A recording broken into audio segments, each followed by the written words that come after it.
اقوام متحدہ کی سلامتی کونسل نے پہلی بار غزہ پٹی میں اسرائیل اور حماس کی جنگ سے متعلق ایک قرارداد پر اتفاق کیا ہے۔ 15 رکن ممالک میں سے 12 نے مالٹا کی جانب سے پیش کردہ قرارداد کے حق میں ووٹ دیا۔ امریکہ، برطانیہ اور روس نے ووٹنگ میں حصہ نہیں لیا۔ اس قرارداد میں یہ مطالبہ بھی شامل ہے کہ غزہ پٹی میں امداد کے لیے ہنگامی بنیادوں پر راہداریاں قائم کی جائیں تاکہ محصور علاقوں میں موجود شہریوں تک پہنچا جا سکے۔ قرارداد میں دہشت گرد تنظیم حماس سے بھی مطالبہ کیا گیا ہے کہ وہ تمام یرغمالیوں، خاص طور پر بچوں کو فوری طور پر رہا کرے۔ قرارداد کی دستاویز میں تاہم اسرائیل کا نام نہیں لیا گیا۔ اقوام متحدہ کے اس سب سے طاقتور ادارے کی قراردادیں بین الاقوامی قانون کے تحت پابند ہوتی ہیں۔ خان یونس۔ میڈیا رپورٹوں کے مطابق دہشت گرد تنظیم حماس کے خلاف جنگ کے آغاز سے اب تک پہلی بار اسرائیلی فوج نے جنوبی غزہ پٹی کے رہائشیوں سے علاقے سے نکل جانے کے لیے کہا ہے۔ فوج کے نشریاتی ادارے اور نیوز سائٹ بینٹ نے اطلاع دی ہے کہ خان یونس کے مشرقی حصے میں عربی زبان میں کتابچے گرائے گئے۔ ان پر درج ہے کہ آبادی کو تحفظ حاصل ہونا چاہیے اور فوج نہیں چاہتی کہ شہریوں کو نقصان پہنچے۔ اقوام متحدہ کے مطابق فلسطینی ساحلی علاقے کے 2.2 ملین باشندوں میں سے تقریباً 1.6 ملین اب تک جنگ کے سبب فرار ہو چکے ہیں۔ جنیوا۔ اقوام متحدہ کے انسانی حقوق کے سربراہ نے جمعرات کو اسرائیل اور حماس جنگ میں بین الاقوامی قوانین کی شدید خلاف ورزیوں کی مذمت کی ہے۔ فولکر ترک نے اقوام متحدہ کے رکن ممالک کو صورتحال پر بریفنگ دیتے ہوئے کہا کہ جو کوئی بھی انسانی حقوق کے بین الاقوامی قوانین کی متعدد اور انتہائی سنگین خلاف ورزیوں کا ارتکاب کرتا ہے اس کے خلاف سخت تحقیقات اور مکمل احتساب ہونا چاہیے۔ انہوں نے حماس اسرائیل جنگ کے ضمن میں زور دیتے ہوئے کہا کہ ان خلاف ورزیوں کی بین الاقوامی سطح پر تحقیقات ضروری ہیں۔ پیرس۔ موسمیاتی تبدیلیوں کے خلاف جنگ میں فرانس اور 5 دیگر ممالک جوہری توانائی کے لیے ایک وسیع محاذ بنانا چاہتے ہیں۔ فرانسیسی وزارت توانائی نے انکشاف کیا ہے کہ ان کا ملک برطانیہ، امریکہ، سویڈن، جنوبی کوریا اور متحدہ عرب امارات عالمی موسمیاتی کانفرنس COP 28 میں 2050 تک جوہری توانائی کی صلاحیت کو 3 گنا کرنے کا مطالبہ کریں گے۔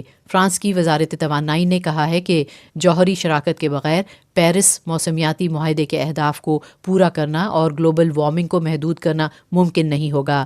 یہ کانفرنس 30 نومبر سے 12 دسمبر تک دبئی میں ہوگی۔ کیلیفورنیا۔ امریکی صدر جو بائیڈن چین کے ساتھ تعلقات میں اہم پیش رفت دیکھ رہے ہیں۔ بائیڈن نے یہ بیان کیلیفورنیا کی فلولی کنٹری اسٹیٹ میں اپنے چینی ہم منصب شی جن پنگ کے ساتھ 4 گھنٹے طویل ملاقات کے بعد دیا۔ دیگر امور کے علاوہ اس ملاقات میں دونوں ممالک کی مسلح افواج کے درمیان اعلیٰ سطحی مذاکرات دوبارہ شروع کرنے پر اتفاق بھی کیا گیا۔ بائیڈن نے کہا کہ یہ قدم غیر معمولی اہمیت کا حامل ہے۔ انہوں نے جمہوری طریقے سے حکومت کرنے والے تائیوان کے بارے میں بھی بات چیت کی۔ چین تائیوان کو علیحدہ ہو جانے والے ایک صوبے کے طور پر دیکھتا ہے اور وہاں بارہا فوجی مداخلت کی دھمکی بھی دیتا رہا ہے۔ بیجنگ۔ شمالی چین میں جمعرات کے روز ایک کوئلہ کمپنی کی عمارت میں آگ لگ جانے سے کم از کم 26 افراد ہلاک اور درجنوں دیگر زخمی ہو گئے۔ چین کے سرکاری نشریاتی ادارے CCTV کے مطابق آتش زدگی کا یہ واقعہ شمالی شانزی صوبے کے لیولیانگ شہر میں پیش آیا۔ جس عمارت میں آگ لگی اس میں یونگجو کوئلہ کمپنی کے دفاتر واقع ہیں۔ چینی سرکاری خبررساں ایجنسی سنہوا نے بتایا کہ آگ کوئلہ کمپنی کی عمارت کی 5ویں منزل پر لگی۔ حکام نے بتایا کہ عمارت میں پھنسے ہوئے کم از کم 63 لوگوں کو بچا لیا گیا۔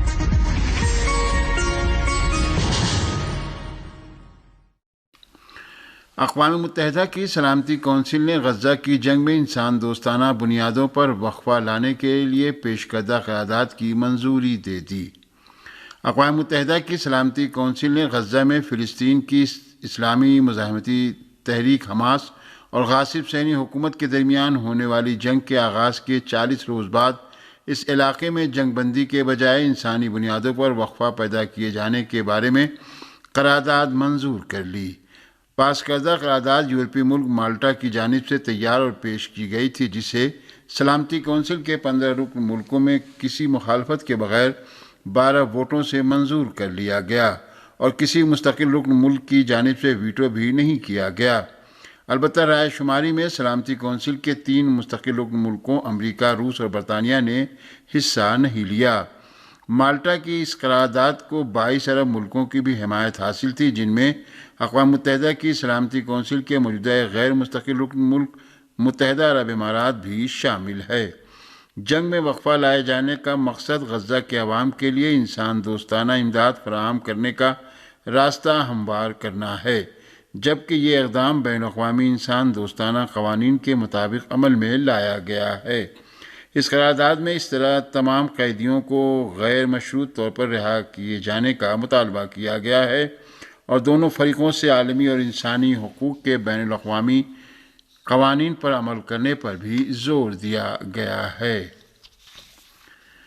اقوام متحدہ میں فلسطین کے نمائندے ریاض منصور نے تاکید کی ہے کہ غزہ کے بارے میں سلامتی کونسل کی قرارداد صرف ایک رسمی اقدام نہیں بلکہ فلسطینیوں کے لیے عملی حقیقت ہونی چاہیے۔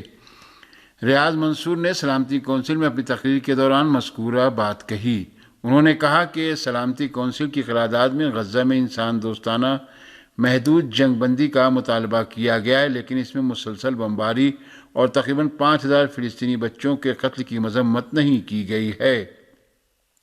اقوام متحدہ میں فلسطین کے نمائندے نے کہا کہ غاصب صہیونی حکومت کی وزارت خارجہ نے اس قرارداد کو مسترد کر دیا اور وہ اس پر عمل نہیں کرے گی۔ ریاض منصور نے اس بات پر زور دیتے ہوئے کہ غزہ میں جو کچھ ہو رہا ہے انسانیت کو اس سے شکست ہوئی ہے، کہا کہ حملوں کا سلسلہ اور بمباری فوری طور پر بند اور امداد غزہ پہنچنی چاہیے۔ اقوام متحدہ میں فلسطین کے مندوب ریاض منصور نے اس بات کا ذکر کرتے ہوئے کہ غزہ کے اسپتالوں میں مناسب پانی نہیں ہے، کہا کہ صہیونی حکومت کی بمباری روک دینے کا اقدام صہیونی قیدیوں کی رہائی اور زخمیوں کے علاج و معالجے کا سبب بنے گا۔ غزہ کے الشفا اسپتال پر غاصب صہیونی فوجیوں نے ایک بار پھر حملہ کیا اور بلڈوزروں سے اس کے بعض حصوں کو منہدم کر دیا۔ یہ ایسی حالت میں ہے کہ CNN ٹی وی چینل نے بھی اپنی ایک رپورٹ میں غزہ کے الشفا اسپتال کے نیچے کوئی سرنگ نہ ہونے کی تصدیق کر دی ہے۔ میڈیا رپورٹوں کے مطابق غزہ کے الشفا اسپتال کے جل جانے کے علاج کے اہم شعبے کے سربراہ احمد المخلاتی نے کہا کہ غاصب صہیونی حکومت کی فوج کے بلڈوزروں نے جنوب کی طرف سے اسپتال پر حملہ کیا۔ انہوں نے کہا کہ صہیونی فوجیوں کی فائرنگ کے درمیان بلڈوزر شفا اسپتال میں داخل ہوئے اور اسپتال کے کمپلیکس کے کچھ حصوں کی کھدائی کی اور اسپتال کے اندر کھڑی کاروں کو بھی تباہ کر دیا۔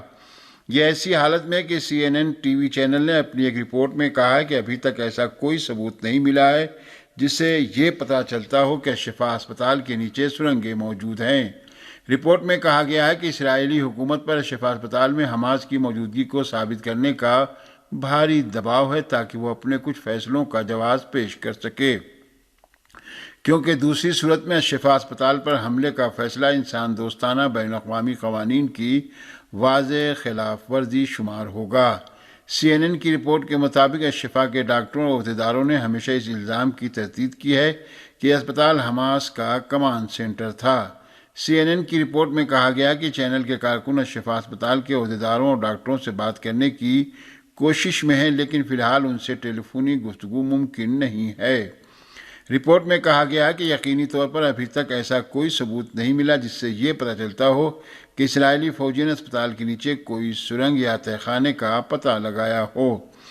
دوسری طرف صہیونی میڈیا ذرائع نے غزہ کے شفا اسپتال پر حملے کے تعلق سے یہ انکشاف کیا کہ اسپتال میں کسی بھی صہیونی جنگی قیدی کی موجودگی کا پتہ نہیں چلا ہے۔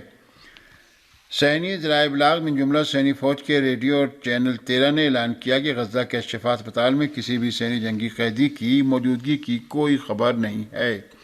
العربی ٹی وی چینل نے بھی تل ابیب کے حوالے سے رپورٹ دی کہ یہ جنگ غزہ کے آغاز سے اب تک کی اسرائیلی حکومت کی سب سے بڑی انٹیلیجنس شکست ہے۔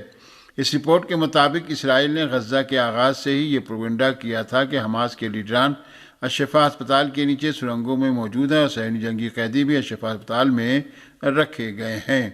صہیونی حکومت نے دعویٰ کیا تھا کہ الشفا اسپتال بقول ان کے حماس کا کمانڈ سینٹر ہے، لیکن اب اسرائیلی ذرائع ابلاغ نے صہیونی فوج میں اپنے ذرائع کے حوالے سے رپورٹ دی ہے کہ اس اسپتال میں اسرائیلی جنگی قیدیوں کی موجودگی کی کوئی علامت نہیں ہے۔ غاصب صہیونی حکومت نے غزہ کے شمال میں فلسطینی مجاہدین کے ساتھ ہونے والی لڑائی میں اپنے 2 فوجی افسروں کی ہلاکت کا اعتراف کیا ہے۔ غاصب صہیونی حکومت کا کہنا ہے کہ اس کے 2 فوجی افسر شمالی غزہ میں فلسطین کی تحریک مزاحمت کے مجاہدین کے ہاتھوں ہلاک ہو گئے۔ صہیونی اخبار نے بھی جمعرات کو ایک جھڑپ میں 2 فوجی افسروں کی ہلاکت کے بارے میں لکھا ہے کہ یہ دونوں فوجی افسر بٹالین کمانڈر تھے۔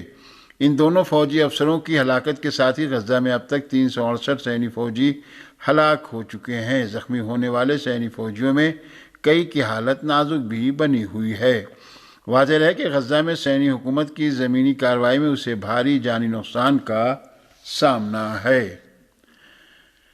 مقبوضہ بیت المقدس کے نزدیک شہادت پسندانہ کارروائی میں کم سے کم 7 صہیونی زخمی ہو گئے۔